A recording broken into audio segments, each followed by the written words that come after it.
Olá, boa tarde. Começa agora ao vivo mais uma Cultura, especialmente para você aí do outro lado. Muito obrigada pela sua presença. A audiência, seja muito bem-vindo. O Museu Oscar Niemeyer recebeu a doação de cerca de 3.000 obras de arte asiática do colecionador Fausto Godoy.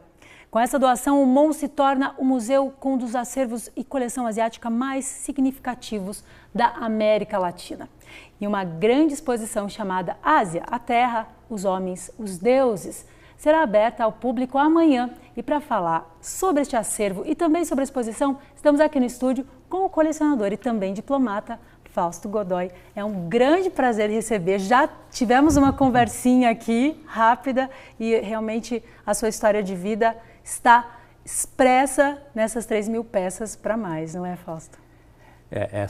Primeiro agradecendo o convite de vocês estar presente aqui para falar um pouquinho sobre a maluquice que foi a minha aventura asiática, que é a coleção que é fruto de uma experiência de quase 16 anos em 11 países da Ásia. E também, como você, convidar os telespectadores para que assistam, participem da exposição que está sendo montada. Essa é uma história de vida. Eu digo sempre que a coleção não é um amontoado de peças, é a vida de quem está buscando trazer para alguém mais essa experiência. E por que Ásia, no meu caso? Bom, sou diplomata de carreira, entrei no Itamaraty em 76, comecei a carreira normalmente, como todo mundo, fui morar primeiramente em Bruxelas, em Buenos Aires. Eu tinha morado muitos anos em Paris, tinha estudado lá, portanto eu tinha a cabeça mais ocidental. Aí fui morar em Bruxelas, depois eu fui morar em Buenos Aires e aí houve o destino, eu chamaria de a mão invisível, que me chamou para a Índia. E a Índia foi o Isso grande... Que ano? Foi em 84. 84. Sou velhinho. Quer dizer, também era um outro panorama que a gente tinha de mundo, não é? E de Índia. E de Índia. E de Índia. Não, a Índia de 84 não tem nada a ver com a Índia de hoje, mas a base da cultura indiana já estava lá, que é uma cultura multimilenar. Então, quer dizer, a cultura vai se transformando através das modificações, principalmente da globalização, mas o fulcro da cultura continua o mesmo. Resultado, então eu cheguei na Índia e eu digo sempre, se eu tivesse ido à Índia para fazer turismo, por um mês, eu não sei se eu teria voltado. Porque o choque foi muito grande, mas não choque com relação ao estereótipo da Índia, miséria, desgraça, pobreza, fome. Porque no Brasil nós temos exatamente isso, só na Índia é muito mais multiplicado a quantidade, claro. Porque lá é 1 bilhão, 3 milhões, 300 milhões de pessoas, e aqui é um pouco menos, mas aliás, a qualidade da miséria é muito igual, né? A qualidade da viagem também é interessante porque a gente tira esses estereótipos que nos chegam de uma outra forma que às vezes é deturpada completamente. E foi o que aconteceu. Eu cheguei lá, então me defrontei com uma realidade totalmente diferente e eu tinha duas possíveis reações. Ou me fechar junto com os meus colegas de outras embaixadas em Nova Delhi para falar mal do país, porque prazer de diplomata, exercício de diplomata é falar mal do país que está. Você está em Paris, você acha que Paris é horroroso. Você está em Nova York, você acha que Nova York é chata. Ou então eu me jogaria na Índia. E como quis as circunstâncias, sabe-se lá o quê, que eu me jogasse na Índia. Tive vários amigos, meus melhores amigos de vida até hoje ainda são indianos. E lá, desculpe, já começou essa vontade de recolher, colecionar? Foi aí que veio eu gostei dessa pergunta. Por quê? Então, o que aconteceu? O diplomata gosta de ter sempre uma peça do país, faz decoração de interiores. Então, eu comprei minha primeira peça, que inclusive guardo para mim, e comecei assim. E depois, conforme eu ia entrando na Índia, eu falei assim, o buraco é muito mais embaixo. Isso aqui não é decoração de interior, isso aqui é civilização de um peso, de uma força enorme e muito importante que nós no Ocidente não temos ideia. Aí então começou a coleção, foi quando começou a coleção. Já em 84, você imagina que eu não seria maluco a ponto de ter uma coleção de 3.000 peças para mim. Resultado, desde o início, foi sempre com objetivo. E qual é o objetivo meu de vida? Foi o seguinte, foi retribuir a vida, o que a vida me deu. Sim, muitas pessoas não conseguem sair do país para viajar e não tem esse contato direto com as obras, de olhar mesmo, ver os detalhes. Então, o seu objetivo já inicialmente era pensando, né, em doar, em apresentar ao público, em mostrar. A ideia de tudo na minha vida, que orientou minha vida, porque eu morei durante 16 anos em 11 países da Ásia. Eu morei na Índia, depois eu morei na China, fui para o Japão, fui embaixador no Paquistão, Afeganistão, Vietnã, Mianmar, Cazaquistão, Bangladesh, e por aí vai. De todos esses lugares tem obras? Tem obras de todos na coleção. Legal. Pois é, que era o quê? Era uma maneira de eu poder entender o país. A gente vai ver agora umas imagens, então, para a gente poder comentar um pouquinho para o pessoal. O senhor pode, por favor, falar para a gente, comentar um pouquinho sobre a exposição que vai ser aberta amanhã, então, né? Ásia, a Terra, os homens, os deuses, a gente está vendo aí imagens. Tem alguma obra assim que seja especialíssima? É bem complicada essa pergunta, né? Mas que seja assim no... Não, mas nem complicado, porque todo mundo faz a mesma pergunta.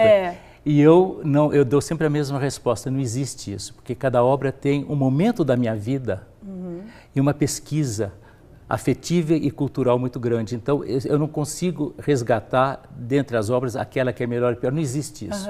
Existe todo um empenho de trazer civilizações para Claro. Cá. Mas, às vezes, no sentido de alguma que desperta, por exemplo, a primeira, né? Como o senhor bem colocou, a primeira foi a que deu o start para começar esse lugar. Pois é, mas uma querida, mas não tem. Okay. Não diria que seria a obra que eu mais goste. Tá certo. Foi a primeira. Perfeito. A gente viu um pouquinho da montagem, né? Bom, eu queria falar um pouquinho sobre a cultura asiática para o brasileiro. Ainda é uma novidade? Se eu te disser uma coisa que eu acho inacreditável. Eu, depois que me aposentei, que eu sou um senhor de 72 para 73 anos, eu fui convocado para dar aulas. E eu sou professor de cursos sobre Ásia na Escola Superior de Propaganda e Marketing de São Paulo, a SPM. E criei, junto com a SPM, o Núcleo de Estudos e Negócios Asiáticos. Ilha, você acredita que é o primeiro numa universidade do Brasil? Nem na USP tem. Tem quem estude China, tem quem estude Índia, mas negócios e cultura asiática como um todo, como continente, não tem. Então, o preço que nós vamos pagar é brutal. A China é o nosso primeiro parceiro comercial. Sim, aliás, vamos falar que esse ano a Bienal de Curitiba, Internacional, aqui de Curitiba, homenageou, né, a China. Claro. Então, também trouxe esse olhar para a gente refletir sobre uma questão que é muito pertinente, sempre foi, que é discutir Oriente, Ocidente, esse respeito às culturas, né, esse limite que tem, essa barreira que tem também da gente, que a gente estava comentando agora anteriormente, sobre não valorizar a outra cultura como uma verdade absoluta, sendo a nossa a única. Esse tem sido por causa disso que a coleção existe, e por causa disso que eu estou dando aula. Você imagina, eu passei pelo hinduísmo, pelo budismo, pelo islã, pelo jainismo, pelo maoísmo, que é quase que uma religião política.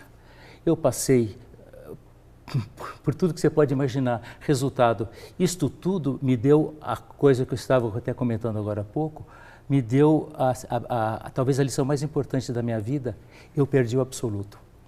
Eu não tenho absoluto, eu sou relativo, tudo depende. Aqui é de um jeito, lá é de outro, vamos aceitar. Tá certo. Eu sou relativa é uma frase que eu vou guardar para sempre. Eu adorei essa sua frase, porque a gente precisa ter uma posição na sociedade, no mundo hoje, de realmente estar aberto, entender também essas verdades que existem em cada cultura, em cada religião, em cada escolha, não é? Para a gente ter esse mundo que a gente tanto objetiva, não é verdade? E acho que o importante também, no meu caso, foi manter uma coerência. Eu tenho que manter a minha espinha dorsal. Porque se eu não mantiver essa espinha dorsal, eu me perco.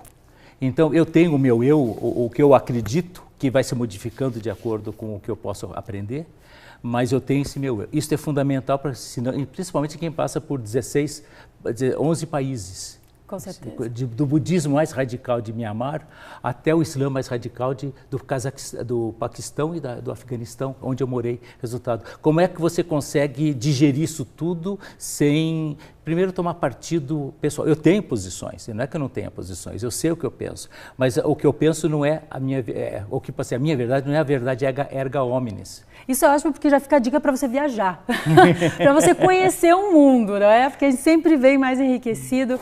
Infelizmente, a gente está chegando ao fim do nosso papo, a gente poderia conversar muito mais. E sobre a exposição, a gente vai estar dando aqui dicas para você, falando da exposição, até porque é a primeira, não é? De uma série que vai vir pelo MON.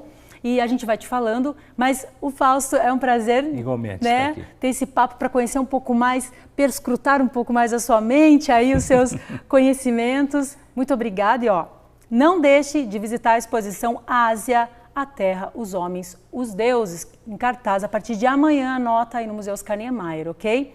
A gente tem um encontro amanhã, 13h. Mais uma vez, muito obrigada. Agradeço eu aos telespectadores, a você, a oportunidade de estar presente e falar uma coisa que para mim é tão importante.